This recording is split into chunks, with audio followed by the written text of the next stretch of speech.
Galimera, Galimera, Galimera. What a difference a day makes. 24 little hours. Well, look at the weather today. It's a lot different than it was yesterday.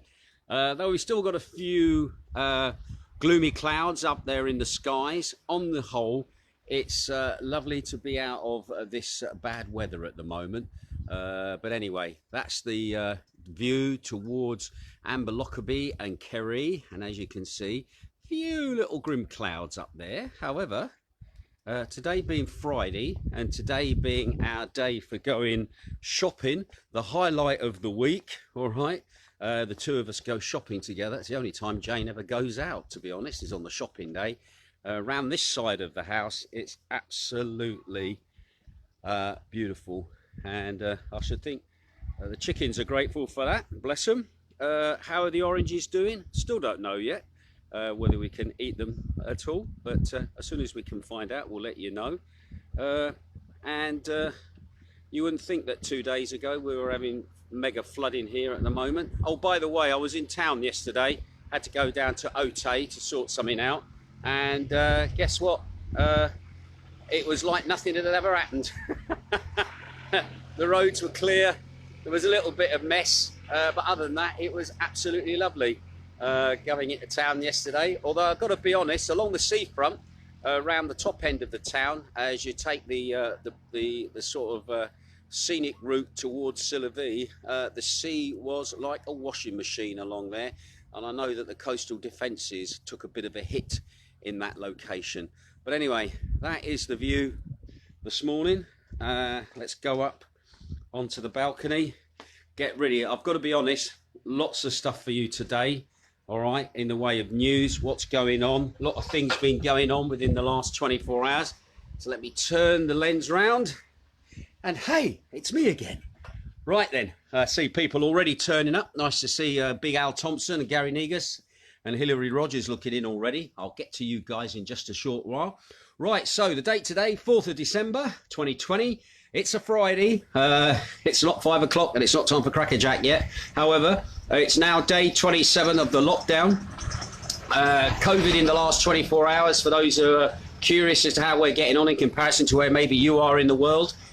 Greek Health confirmed last night that there was 1,882 new infections, which is down on yesterday's, which was 2,186, so that's good.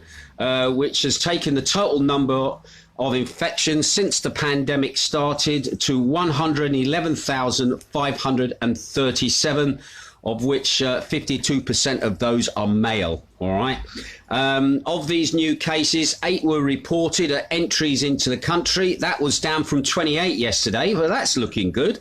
However, we've had 100 new deaths reported. However, that is up on yesterday's count, which was 89, okay? Raising the total number of fatalities due to the pandemic since it started to 2,706. Now, the average age of most of those people, 96% of those, had underlying health conditions and were over the age of 70, but the average age of people passing away is 80. Somebody's just written crackerjack. Thank you, Linda Gary. We're showing our age there. The total number of people in incubations, I'm afraid, is up to 622 from 613 on the previous day. The average age of those is 65, while 575 have actually left the ICUs. Anyway, northern Greece is still struggling to contain the spread of the virus, with Thessaloniki accounting for 428 of Thursday's cases. Perea has had 110. Syris has had 79. Drama has had 75. Pellas had 69, and they are among some of the hardest hit areas at the moment. Now, Attica also appears to be under pressure, with 334 new infections reported on Thursday, while the region of Larsia in central Greece had 121 new cases on Thursday as well. No information on the 4 people from Zakynthos that were tested positive on Wednesday. Once again, just to remind you, somebody actually raised a good point. 2 people raised a good point. When they do a testing here, of somebody in whatever area they are in. If you happen to be Zakynthos in Athens or a Zakynthos in the Peloponnese and you test positive, the figure goes on the island of your origin or the area of your origin, not where you are, all right, which can be a bit misleading for the figures, especially where we're concerned for Zakynthos, people testing positive who are not actually on the island, but maybe work over on another part of Greece. But for some reason, the system puts their number onto their place of origin, which is a bit crazy, really. If you're in Athens and you catch it in Athens, you should be on the Athens books, not on wherever you come from in Greece's books. Anyway, there's no information on those 4 people that tested positive on Wednesday here on Zakynthos. There's also been another reported 4 infections on Corfu, and there's also been 1 in Kefalonia as well. Now, one of the most interesting stories at the moment is that on Thursday, 4 children and 6 adult employees in a municipality nursery in Thessaloniki, they tested positive for COVID-2 during checks performed by teams from the public health. And according to the president of the nursery, Iona Sparu, the infected children have been placed in separate sections of the nursery while the employees are self-isolating at home. Greek Health will conduct repeat tests and start contact tracing in the coming days. However, the nursery will stay open. Now, I think this nursery they're talking about is a municipality nursery where people who work for the municipality can leave their children while they obviously do their jobs, because it's a bit strange that you've got the kids in one section and the mums and dads are going home, or adults are going home. But anyway, we'll keep an eye on that story because, again, it's very unusual for children to test positive for the virus as well. Something that the experts were saying children can't spread it. Children are not prone to it. So maybe there might be a bit of a change on the way with this sneaky damn virus. Anyway, Greek government... my mouse has stopped working now. Come on, mouse. Where are you? There we go. Right. So anyway, the nursery is going to stay open for the next few days and we'll see what's going on. Anyway, big announcement yesterday was the Greek government spokesman Stelios Petas confirmed on Thursday lunchtime that the existing measures of the lockdown will now be extended until 0600 on Monday, December the 14th, which I did say all along was going to happen. They've been slowly trying to break the news in little ways as they've been making public announcements. Anyway, Mr. Petas also confirmed that regarding the future of vaccinations, this will be voluntary and it will be free with 1,018 vaccination centres that are going to be established across Greece, ready for the first supplies of the vaccine, whenever that will come. Anyway, the Greek government estimates that around 2 million vaccines will be administered monthly, with the first recipients being health workers, then the vulnerable groups, that's people over 65 years of age with underlying, and those with underlying diseases, and then it will be the general population can have the vaccine if they so wish. Now, if you want to get a vaccine, appointments for inoculations will be either via text or you go online or you make a phone appointment to official call centres, and more information of that is going to come out later today. Also, he said regarding the schools, they will not reopen until the new year. Kids are still off them. It was also announced this morning that from Monday, the 7th of December, retail stores selling purely seasonal Christmas items will be allowed to open. Now, I've got to be honest, this is causing a lot of confusion with a lot of people in the expat community. Also, I should think with Greeks as well. Shops that only sell purely seasonal Christmas items. I can only think of one shop who could technically, well, 2 shops really, that could technically reclass themselves as selling only Christmas items. One of those is Jumbo, which is, I've got to be honest, is a great shop. It's a massive, it's like Greece's version of Wilkinson's, I suppose, best way to describe it for our UK viewers. Great place. I know they've been stocking Christmas items since August. They've had Christmas stock on their shelves. I could see them technically roping everything off, which their other stuff they sell, and trying to open up under seasonal banner. Also, I'm trying to remember the name of it now. There's a shop that was selling lots of, it used to be where you would go for your Christmas trees and your Christmas lights. And the name of it now has just slipped my mind.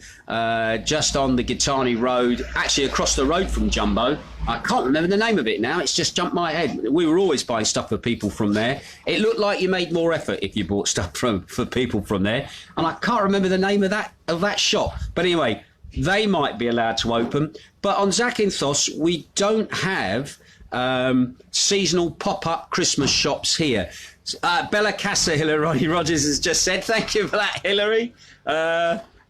We don't have seasonal shops that just pop up, only selling Christmas stuff, and then shut again once Christmas is over. We just don't see it. So my thing on this is, let everybody bloody well open. Let all shops open. We haven't got much of an infection rate here. Let people open if you've got a business. Try and save something, all right?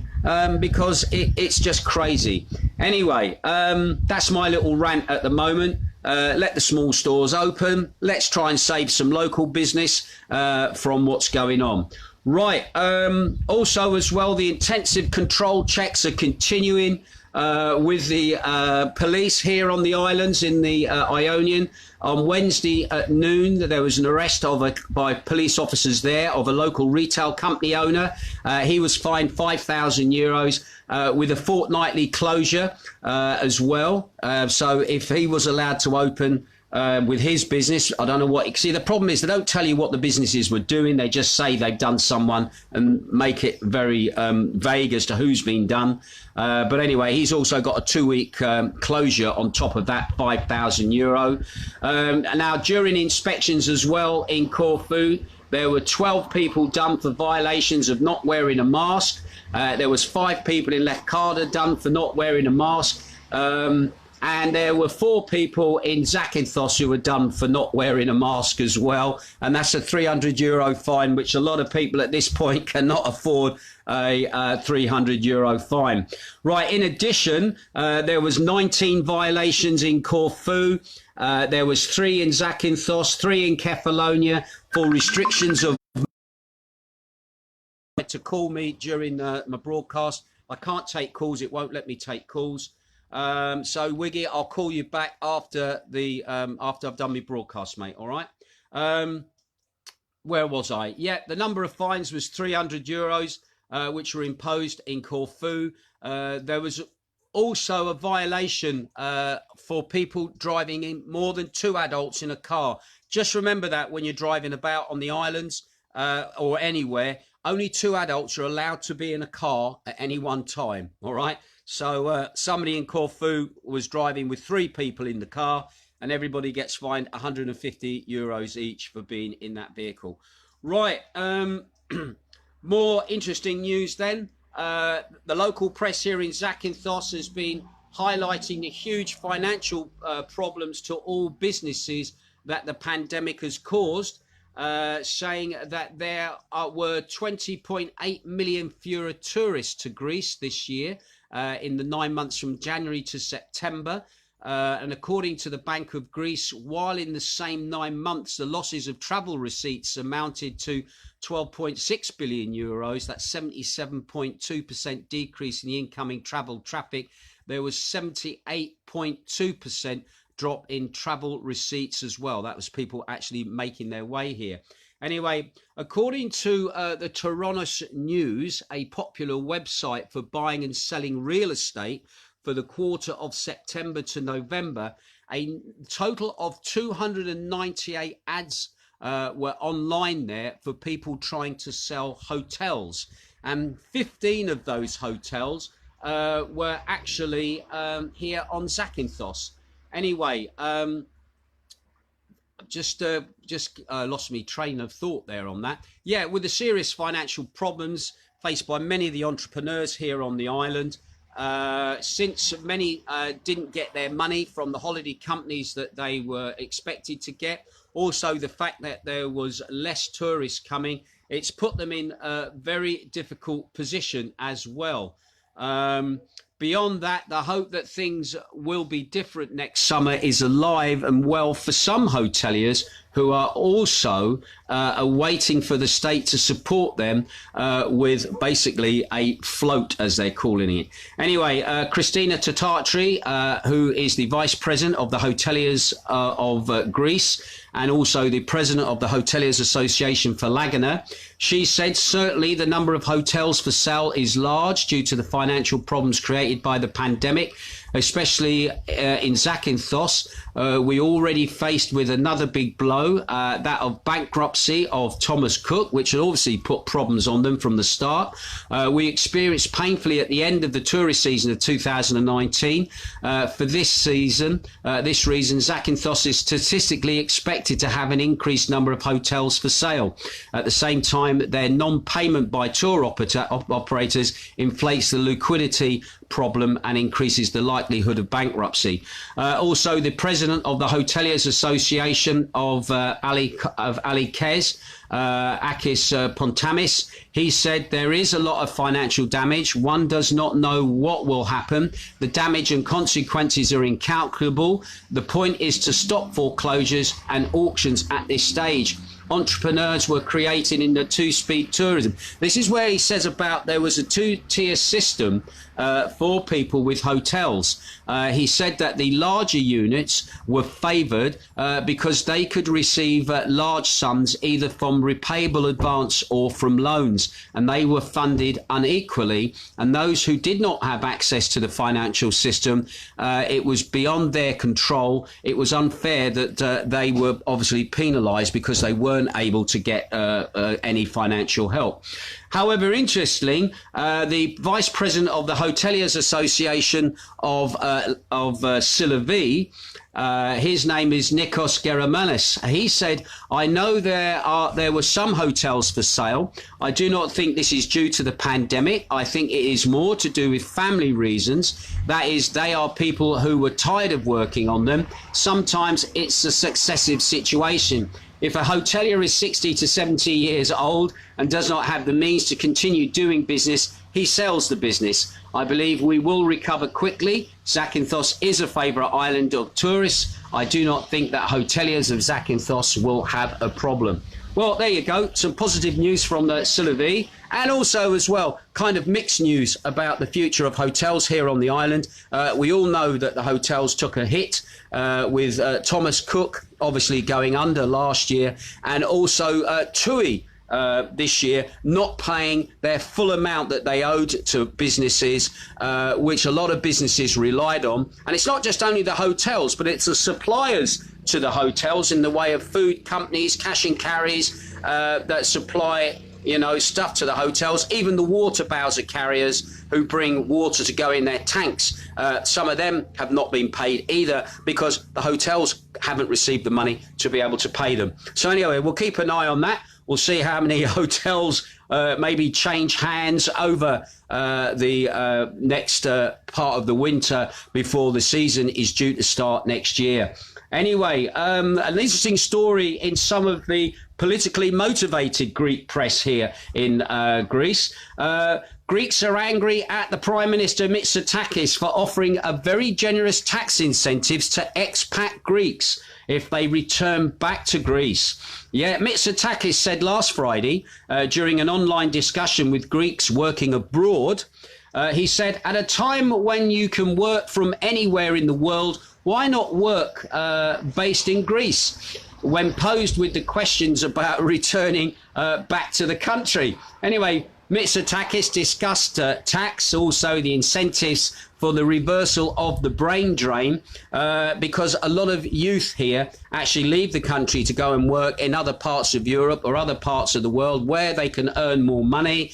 And obviously, obviously have more opportunity than what they see here in Greece. Anyway, he's talking about, now he's just talking about this, whether he'll do it or not is another thing, but he's probably sounding the way about including a 50% reduction in income tax for the first 7 years for those Greeks returning or moving their work base to Greece.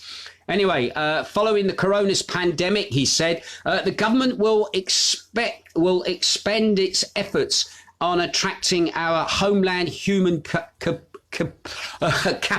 He's talking about people there, which we really need. Anyway, the coronavirus pandemic has provided a great opportunity, he said, at a time when you can work from any place. Why not work from Greece as long as certain basics requirements are met, like quality of life considerations will play an increasing greater role.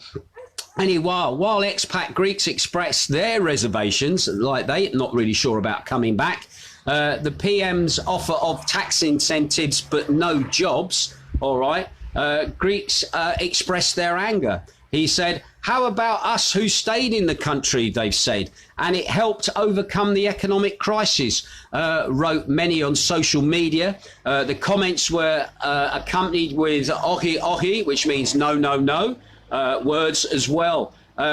Note that even during the pandemic crisis, the Greek government has not delayed payments of property taxes, all right? It still wants its money, which for some people without or with a very low income could amount to several thousand euros, or several hundred euros.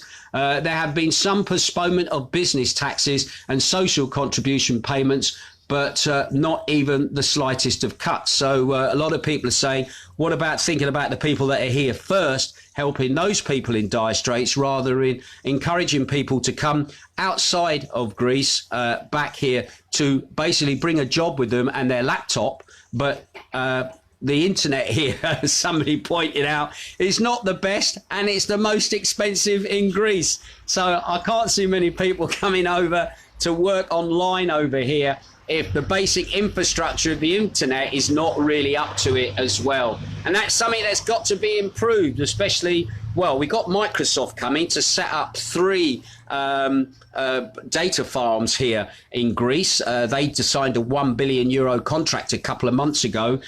So they should start improving the internet here in Greece. I know I want to see an improvement on the internet here in Greece because it makes what I do a lot easier.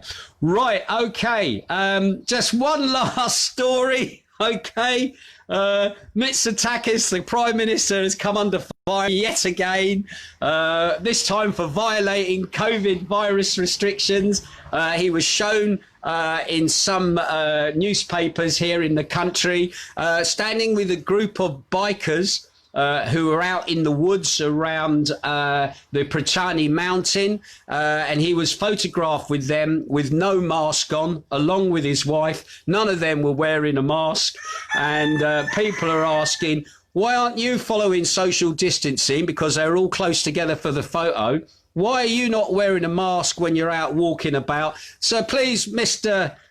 Prime Minister, can we have €300 from you? Oh, and 300 for your wife and the 6 other guys that you're with as well. So again, one rule for one lot and another rule for another, especially if you're somebody who's just been done €300 for basically not wearing a mask.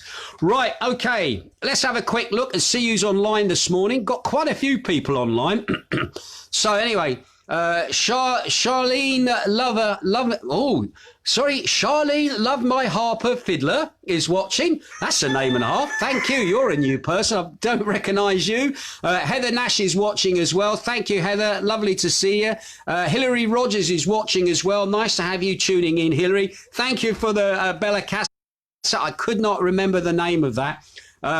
William Bruce is also watching as well. Nice to see you as well. Big Al Thompson is tuning in. Gary Negus is also tuning in. Linda Gary is tuning in as well. Lovely to see you as well, Linda and Gary, who says Crackerjack. Yeah, 5 p.m. Fridays, Crackerjack. Andy Owen is watching as well. Rap Red Buddy, nice to see you here. Aaron Vardy is watching as well. Lovely to have you tuning in as well, Aaron. Keith Jean Bolton is also tuning in. Lovely to see you, Jean. Jean is the widow of the very first Elvis on the island that we had. A lovely fellow by the name of Pete Barton. Used to work with him at Legends, worked with the art for a while as well. Lovely to have you tuning in, checking up on the island where you spent many, many happy years. And I hope you're doing all right, my lovely. Reg Vardy says, good morning, Ginge. Looking forward to hearing your show tonight. I am looking forward to doing it. I'll talk about that in just a tick because I've got another 2 shows coming up, which I'm going to tell you about. Linda Gary says, check out Liam Gallagher's new single, mate. Amazing. I actually played that the other day, actually, on my last show. If it's the one, what's it called? Something Natural or something. But I did actually play that in my last show as my first track because Jane had heard it being played and said she liked it, so I went and got it. So thanks for that, guys. It is a good single. You can't believe it's Noel Gallagher either. Absolutely brilliant. Andy Owen says, morning, Ginge. Pete Atkins says, morning, is watching. Heather Nash is also saying, morning, mate. I just heard I've got to have a bloody vaccine as I work in a care home.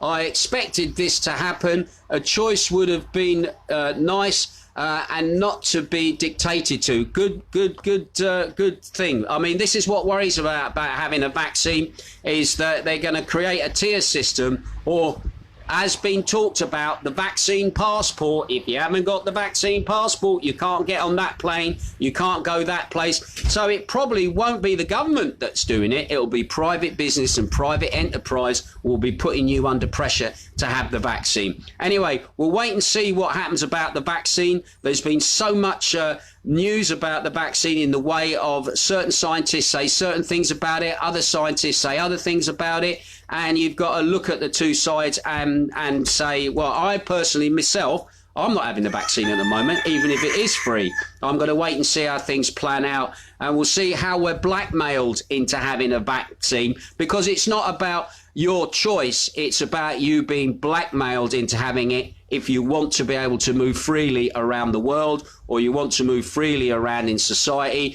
I bet they'll do is they'll tattoo your head with a V on it and say, oh, you've got the vaccine, you can come in. But you wouldn't look nice anyway. But we'll keep an eye on that because I think dark times and dark things are to come there. Andy Owens tuning in as well. Morning, Ginge. Andrew the Fridge Watkins, all the way from Wales, is tuning in as well. How's the weather there, fella? Christine Plant is watching. Hilary Rogers said Bellacassa, thank you. Also, Howard Lamb said Bellacassa as well. Thank you for that, Howard. Philip Ellis is watching. Raffred Budgie, Buddy. Ronald Woods, old Chippy Woods over there in Spain is tuning in. How's things in Spain, mate, at the moment? He says, morning, Ginge, looking very well, my friend. Have a good day, geezer. Thank you, mate. Wiggy is also watching from Cyprus. He's been trying to phone me, all right. I'll phone you back as soon as we're finished. Jack Harmer is watching as well. Mark Brabham, one of my old bosses, is watching in. He also was the former man in charge of the RF Regiment Heritage Centre. Nice to see you here as well, sir. I hope you're checking up on one of your old boys, seeing that he's doing all right in civilian life. Thank you very much. Okay, quick way. Shane Bowen is also looking in as well. Tim Crystal says, morning, buddy, from Oxford. Brett Weston is watching as well. Teresa Ann Huggett is watching, and she says, morning, Ginge. Shane Bowen says, Gallimera, wishing you a great weekend. I'm out on the hills for a cold and fresh day's beating. Oh, he must be out hunting somewhere. That could be misconstrued, all right? Be careful. It might be offensive in public, all right? There you go. Noel Hester is watching as well. Lovely to have you tuning in. Christine Brown is also watching. Nice to see you.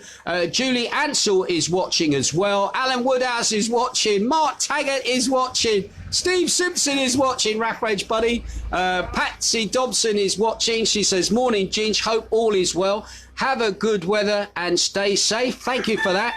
Susie Angus is watching as well. Nice to see you here. Vicky Wood is watching. Everybody's here today. Denise Tyndall is watching. Big Al Thompson is watching. Tim Crystal says, be live on Fab. Etta live and kicking at 5 p.m. UK. Ah, is that your show? Yeah, you're doing a show at 5 p.m. I'm doing a show at 5 p.m. At least mine's recorded. You can watch mine later. Anyway, cheers for that. Elvis tribute there for Tim the King. Derek and Bridget Cole is watching as well. Tim Crystal says snap. Andrew the Fridge Watkins, I think he might be talking about my thoughts on COVID, actually, on the virus inoculation. And Gregory is watching as well, up the road. How you doing? How is little Marley getting on, named after Bob? Tim Crystal, yes. Josephine McDowell is also watching. Jack Harmer is watching, saying, have a great day. Can I say thank you for all the people that are tuning in? Yes, today I've got my show, Requesting Inspiration. Kicks off 5 p.m. Greek time, 3 p.m. your time in the UK or wherever you are in the world, depending on your time zone. The last show charted. It got to 51 in reggae charts, which was good. I was hoping it's going to do something in the punk charts, but obviously didn't make an erosion in there because I did play quite a lot of punk. All right. But anyway, if you want any requests, any dedications, just pop them below in the comments area down there. I'm working on 2 shows at the moment. One of them is a bit of a private show, which is for my mum and the residents of Green Gables Nursing Home in Margate. Basically going to make them a Christmas show that they can put on Christmas Day. Obviously, I'm going to do that as a pre-recorded show, post it to them, and they can just stick it in the telly on the data stick, and then obviously watch the whole show with video and everything for my mum and all the residents. Interestingly, I saw the television schedule for BBC over Christmas, and for all you license fee payers, I thought it was absolutely an appalling lineup of Christmas. The only 2 programs that interested me in the whole of the lineup of stuff for Christmas, one is the Doctor Who's special, which is going to be on New Year's Day, and the other was the Top of the Pops special. As to, that'll be interesting, Top of the Pops 2020. Let's see what that's going to be all about. However, other than that, every other program, how can you put 5 films of Madagascar on back to back on like Christmas morning? It is absolutely rubbish. So for all these people who don't want to pay their license fee at the moment, I like the BBC. I thought the BBC was a fantastic institution. However, it's just gone completely nuts. It needs to start competing with other, terrestrial channels and with the online Netflix and Amazon, who are showing and making great programs. Not saying the BBC doesn't make great programs, because it does. But what they did to Doctor Who in the last season was just terrible. They really broke the... I'm going to go waffle on for hours here. Anyway, listen. So I'm making one for my mum, which is going to be a private one, which I'll send to my mum at the nursing home. And I might put that up as an audio at a later date. But I'm also working on one for myself for my 60th birthday, which is going to completely be a self-indulgent show. And I've called it 60 Years of Music, or 60th Year of Music. I'm 60 on the 13th of December, and I'm going to put together maybe a 3-hour show, maybe 4, depending on all the music that has influenced me since the 1960s up till today. All right. And little stories behind each of the tracks that I play, the reason why it's influenced me, why I've liked it. So I'm going to put that one out, and that will go out pre-recorded, but as a live stream, and that will go out on Sunday the 13th of December, on the day of my birthday, because we're in lockdown until the 14th, so we're not going anywhere. So that'll just stream out. We'll have it on the telly, and we'll be having like a little small gathering of myself, the cats and Jane in the house on that day. Anyway, listen, I've got to go. Once again, thank you to all those people who have tuned in. Also, again, don't forget, 3 o'clock this afternoon UK, 5 o'clock here in Greece. My show number 16 of Requesting Inspiration. Get your requests in below, and I'll see you soon. You take care and have a great day. Ta-ra!